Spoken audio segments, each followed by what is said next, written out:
کا شرف حاصل کیا ہے۔ ذالک الکتاب لا ریب فیہ، اس کا معنی، اس کا ترجمہ سن لیجئے۔ اس کا معنی ہے کہ یہ وہ کتاب ہے جس میں شک اور شبہ کی کوئی گنجائش نہیں ہے۔ اب تھوڑا سا اپنے ذہن کو کروٹ لیتا ہوں اور لینے کے بعد قرآن کی بارگاہ میں جاتا ہوں اور قرآن سے سوال کرتا ہوں، اے قرآن بتا، تو مکے میں نازل ہوا میرے پیغمبر پر، اے قرآن تو نازل ہوا مدینے میں میرے مصطفیٰ پر، لیکن اے قرآن ذرا یہ بتاؤ، جس زمانے میں جس وقت تو نازل ہوا تھا تو سیٹلائٹ کا زمانہ نہیں تھا، انٹرنیٹ کا دور نہیں تھا، اے قرآن یہ بتاؤ، تو نازل ہوا مکے میں مصطفیٰ پر، تو بتاؤ اس زمانے میں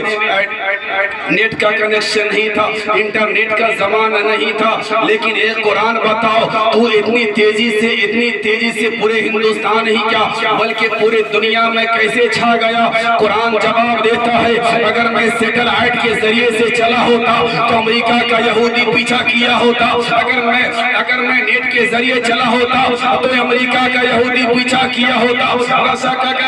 کا مجوسی میرا تعاقب کیا ہوتا۔ میں نے پوچھا قرآن پھر تو چلا تو کیسے چلا؟ قرآن کہتا ہے میں خبر کے ذریعے نہیں چلا۔ میں نے پوچھا کیوں؟ قرآن جواب دیتا ہے اگر خبر کے ذریعے چلا ہوتا تو بھارت کہاں پینٹ والا مجھے توڑ موڑ دیا ہوتا۔ میں نے پوچھا قرآن پھر تو چلا تو کیسے چلا؟ کس شان سے چلا؟ قرآن جواب دیتا ہے نہ میں کسی .com کے ذریعے چلا، نہ انٹرنیٹ کے ذریعے چلا، نہ خبر کے ذریعے چلا۔ میں نے پوچھا قرآن پھر تو پوری دنیا میں کیسے چھا گیا؟ قرآن جواب دیتا ہے نیٹ کے ذریعے نہیں چھایا، اگر پوری دنیا میں پھیلا ہو تو ایک حافظ قرآن کے ذریعے پوری دنیا میں پھیل گیا۔ سبحان اللہ، سبحان اللہ۔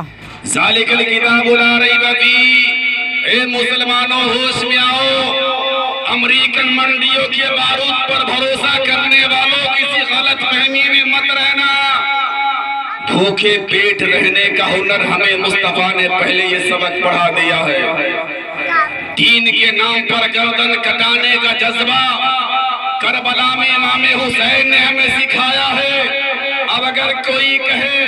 ہم اسلام کو مٹا دیں گے، ہم قرآن کو مٹا دیں گے، تو آؤ چلو تاریخ اٹھاتے ہیں جنگ بدر کی۔ 313 مسلمان ایک طرف ہے، 22,000 دشمن جرار ایک طرف ہے، تو کفار مکہ نے 313 مسلمان سے کہا تھا اے مسلمانوں، اے نبی کے عشق میں دیوانہ بننے والوں، نبی کے عشق میں پاگل مت بنو۔ دیکھو میرے ہاتھ میں تلوار ہے، میرے ہاتھوں میں تلوار ہے، میرے ہاتھوں میں نیزہ ہے، میرے ہاتھوں میں برچھی ہے، تم محمد کے عشق میں پاگل بن رہے ہو۔ جیسے ہی 313 کی تعداد میدان میں اکھڑا ہے، میدان میں اترا ہے، کفار و مشرکین نے دیکھا ہے کہ میں تو 22,000 کا دشمن جرار لے کر میدان میں ہوں، مگر محمد عربی کے غلام 313 ہے، باقی 313 تو ہے مگر 313 نہیں بلکہ 3 کروڑ کا مجمع دکھائی دیتا ہے۔ لیکن اے مسلمانوں، اتنے میں میرے آقا نے کھجور کی ٹہنیاں کاٹ کر کے صحابہ کو دینے لگے۔ ایک صحابہ کھجور کے ٹہنی کو ہاتھوں میں لیا، اب تھوڑا سا میں نے کروٹ لیا اور نبی کے عاشق سے سوال کر دیا، اے نبی کے عاشقوں، تیرے سامنے 22,000 کا دشمن ہے اور ان کے ہاتھوں میں تلوار ہے، اگر تیرے ہاتھ میں کھجور کی ٹہنی ہے، اب ذرا بتاؤ ایک لکڑی سے تم تلوار کا مقابلہ کب تک کرتے رہو گے؟ تو نبی کے عاشق جواب دیتا ہے اے دشمن کفار سنو، اے دشمن کعبہ سنو، تو اس کھجور کو دیکھتا ہے، ہم دستے رسول کو دیکھتے ہیں۔ اگر میرے سرکار نے فرما دیا یہ کھجور کی ٹہنی ہے مگر کام کرے گی تلوار کا، اے دشمن کعبہ میں اس کھجور کی لکڑی کو نہیں دیکھتا، میرے ہاتھ میں جو کھجور کی لکڑی ہے واقعی کھجور کی لکڑی ہے، لیکن جب میدان میں لے کر چلوں گا تو تیرے تلوار کے سامنے اس کھجور کی لکڑی کی کوئی حیثیت نہ ہوگی، مگر میرے سرکار کا دستے کرم لگ گیا ہے۔ اے دشمن کعبہ سن، جب میرے نبی نے فرما دیا یہ تلوار ہے تو سن اے دشمن کعبہ، جب میرے نبی کی زبان سے نکل گئی تلوار ہے، دیکھنے میں لکڑی ہے مگر حقیقت میں یہ تلوار کا کام کرے گی۔ اس لیے اے مسلمانوں، اسی امریکن منڈیوں کے بارود پہ، اسی امریکن کے ڈالر پہ بھروسہ مت کرو،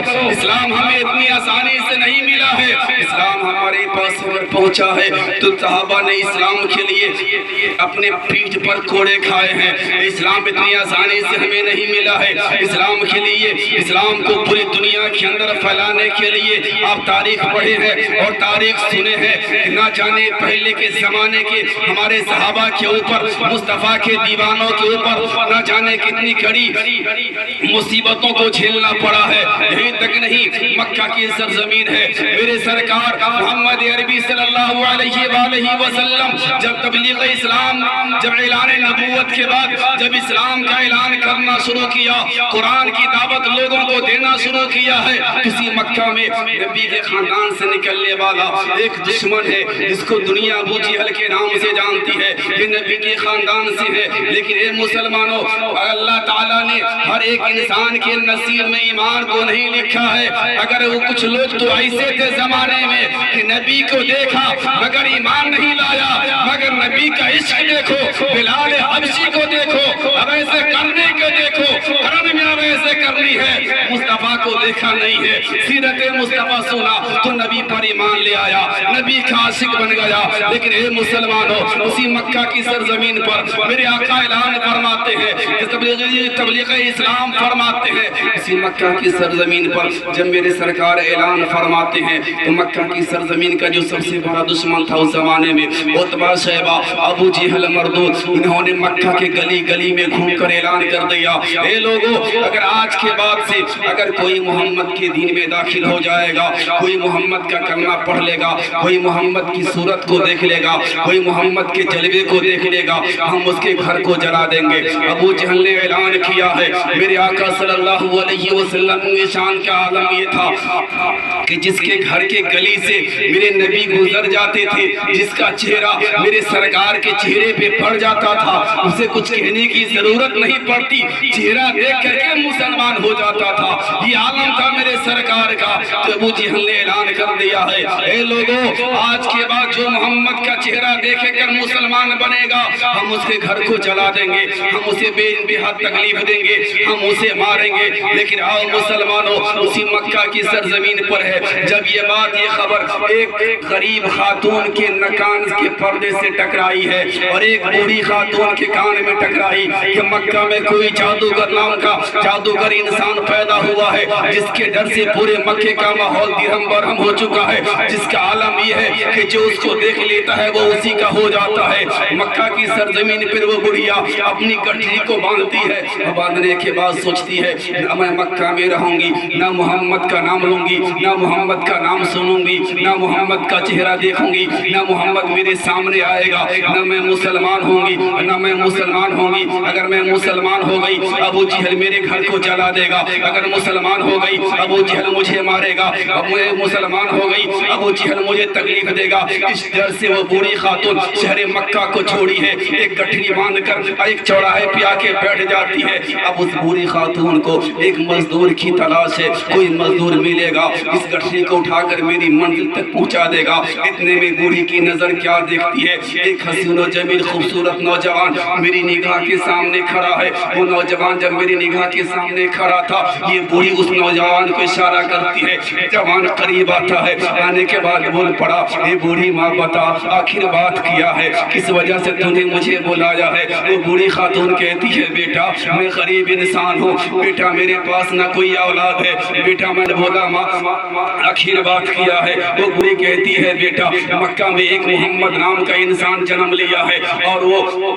کہتا ہے کہ میں اللہ کا رسول ہوں، لیکن یہ بیٹا وہ بہت بڑا جادوگر ہے، اگر اشارہ زمین پہ رہ کر اشارہ آسمان پہ کرتا ہے تو ان کے اشارے سے چاند دو ٹکڑا ہو جاتا ہے۔ یہ بیٹا اتنا بڑا پاورفل ہے کہ زمین پہ رہتا ہے، اشارہ آسمان پہ کرتا ہے، ڈوبے سورج کو پلٹا دیتا ہے۔ یہ بیٹا اس کے عالم تو یہ ہے جو اس کا دیکھ لیتا ہے وہ اسی کا ہو جاتا ہے۔ اتنا بڑا جادوگر مکے میں آیا ہے کہ جو اس کا ایک بار چہرہ دیکھ لیتا ہے وہ اس کا عاشق بن جاتا ہے، اس کا دیوانہ بن جاتا ہے۔ اب وہ جوان بول پڑا ماں